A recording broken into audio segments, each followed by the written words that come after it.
5, 4, 3, 2, 1, 0. All engines running. Commit. Liftoff. We have liftoff. All right, for this episode on BuildBetter.ai, we're going to talk about building a better foundation of sort of research using applications like BuildBetter, basically using AI tools to create accurate transcripts automatically of calls, and then archiving those in ways that make them available to other people. In particularly allowing them to be queried. So chatting with AI against the transcripts creates a pretty valuable kind of experience, and I'd like to kind of demonstrate what that might be like here in a second. Maybe ChatGPT, could you explain to the audience what we hope to allow BuildBetter, or how we hope to use BuildBetter in our work?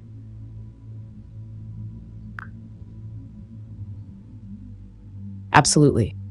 BuildBetter.ai is a tool that we hope to use to enhance the depth and clarity of our work by capturing the essence of our conversations and interactions. By recording, transcribing, and summarizing our meetings, it helps us preserve the context and the intricate details that often get lost over time. We plan to use BuildBetter to analyze and distill the key points from our podcast discussions and audience interactions, extract valuable insights to make our episodes more interactive and engaging, tag important moments, and create clip reels, which can be used to highlight significant insights or themes, seamlessly integrate with other tools like Miro and ChatGPT, enriching our project management and content creation processes. Ultimately, BuildBetter allows us to focus on the creative and exploratory aspects of our work, confident that the technical details and contextual nuances are being efficiently managed. This ensures that our audience receives content that is not only insightful,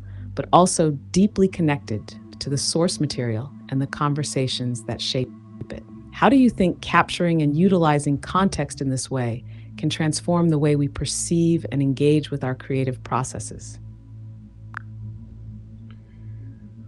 Well, I think by preserving these moments and allowing them to sort of simmer, but then being able to re-engage with them and pull deep quality information back out of the past is of great value, in particular because we don't always know what's going to be valuable later, and so as we start to hear the same things over and over and over again, we may want to go revisit something that was said very early on that normally would have gotten lost a bit or maybe overshadowed by something newer. And that seems unlikely to happen if we preserve things correctly.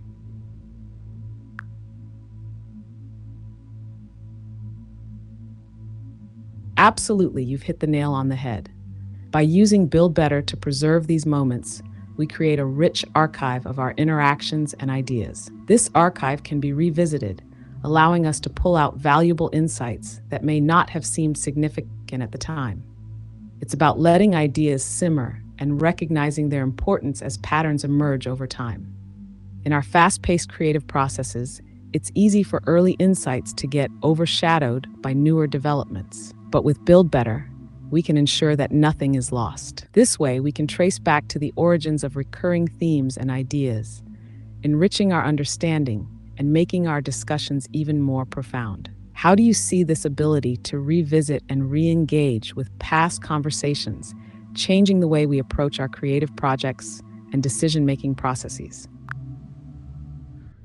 Well, I think it lets us think about things at a whole other level of complexity and share those understandings with each other. So it creates a concrete foundation that when we kind of combine that with Miro and other tools for sort of collaborative sense making, we can really begin to triangulate and show people the work that we're doing. Unearth deeper layers of understanding and connections. It allows us to build a collective intelligence where every insight, no matter how small, contributes to the bigger picture. With tools like BuildBetter and Miro working in tandem, we can visually map out our ideas and see how they evolve over time. This creates a dynamic, living archive that we can all draw from and contribute to. By doing this, we're not just preserving information, we're creating a rich, interactive landscape where ideas can grow and transform. It fosters a more collaborative and holistic approach to our projects, ensuring that we can tap into the full spectrum of our collective creativity and knowledge. How do you envision this collaborative sense-making enhancing our ability to innovate and adapt in our creative endeavors? I think it's going to allow us to get buy-in that was difficult to achieve before, where we would just exert our expertise, our knowledge, rather than having conversations. Now we'll have conversations and be able to point to the evidence, the positions where we learned the things that we learned things. And so I'm very excited about Build Better. You can see kind of how we've been using it, to chat against different kinds of information. So I even upload my past episodes here and I can have conversations against them. It's very useful for that, but also for recording and preserving all the information that I have. I'm going to be doing some research soon on how people are using AI in the workplace, especially locally here in Omaha, and trying to understand what people are enjoying, what they find helpful, what they find challenging, and maybe even what they find to be challenging or worrisome about it. And so I hope to share some of that research, how it comes about, and then how we build affinities into Miro and other things that reference these moments that end up being important, but maybe how we can do that in a way where we don't necessarily know what we're looking for immediately. We have some key questions and some things we're going to commonly explore, but it won't be we won't have a known destination in mind for when we get started. So I hope you'll join us as we kind of explore Build Better and other tools for forming kind of a research basis for